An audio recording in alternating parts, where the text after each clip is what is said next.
अस्सलाम वालेकुम dear viewers, I am Mohammad Umar और आप देख रहे हैं चैनल सोल्यूशन ऑफ मैथमेटिक्स। आज हम क्लास 10th एक्सरसाइज 1.1 का क्वेश्चन नंबर 2 स्टार्ट करने जा रहे हैं। Solve by factorization. Factorization method के ज़रिए इसका सोल्यूशन सेट फाइंड करना है। Question number 2 part first, x square minus x minus 20 is equal to 0। Question given है हमें टेक्स्ट बुक में। सॉल्व करने का मेथड देख लीजिए। कांस्टेंट टर्म को एक्स स्क्वेयर के कोफिशिएंट से मल्टीप्लाई करें। कांस्टेंट टर्म को कांस्टेंट टर्म 20 मल्टीप्लाई करें किससे? एक्स स्क्वेयर के कोफिशिएंट। एक्स स्क्वेयर का कोफिशिएंट इस वक्त 1 इज इक्वल टू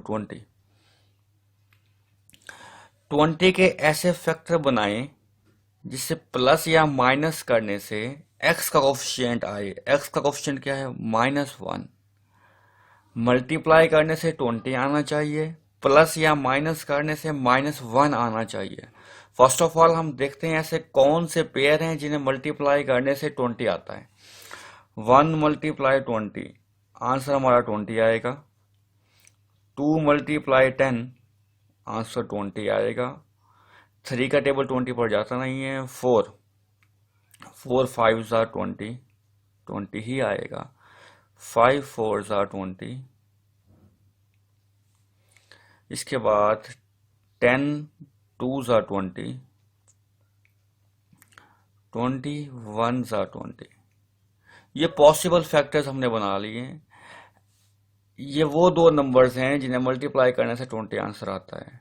अब हमने देखना ये है इनमें से ऐसे कौन से फैक्टर हैं जिन्हें प्लस या माइनस करने से 1 आता है माइनस का। आप देख सकते हैं अगर हम 4 में से 5 को माइनस कर दें तो आंसर हमारे पास -1 आ जाएगा। आंसर हमारे पास -1 आ जाएगा। और 4 और 5 को मल्टीप्लाई करने पर 20 भी आता है। तो it's mean 4 and 5 possible factors हैं। कैसे लिखना है इसे ये देखें। फर्स्ट टर्म सेम लिखें एक्स स्क्वायर, लास्ट टर्म भी सेम लिखें -20 इज इक्वल टू 0। हमें माइनस का 1 चाहिए, हम माइनस का 5x प्लस 4x लिखेंगे ताकि इन दोनों को माइनस करने पर आंसर -1 आ जाए और मल्टीप्लाई करने से आंसर 20 भी आता है। 5 और 4। हाँ जी, अब आप देख सकते हैं 1 2 3 4 टर्म्स बन गई हैं। अगर आपके क्वेश्चन में 4 टर्म्स हों तो आप 2 2 के पेयर बना लें। फर्स्ट 2 टर्म से कॉमन लें, x आएगा। x कॉमन लेंगे तो x -5 प्लस नेक्स्ट 4 कॉमन आएगा, x -4 5 ज़ा 20 इज इक्वल टू 0। ब्रैकेट के अंदर जो पेयर हमारे पास आना चाहिए वो सेम होना चाहिए, x -5 x -5। अगर आपके ये पेयर सेम नहीं आ रहे या प्लस या माइनस का भी डिफरेंस है, इट्स मीन आपकी सिलेक्शन गलत हुई है।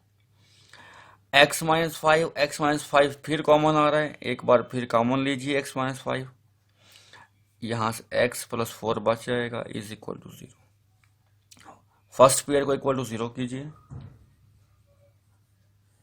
सेकंड पेयर को भी इज इक्वल टू 0 कीजिए। x is equal to 5, x is equal to -4। तो सोल्यूशन सेट हमारे पास आएगा 5, -4।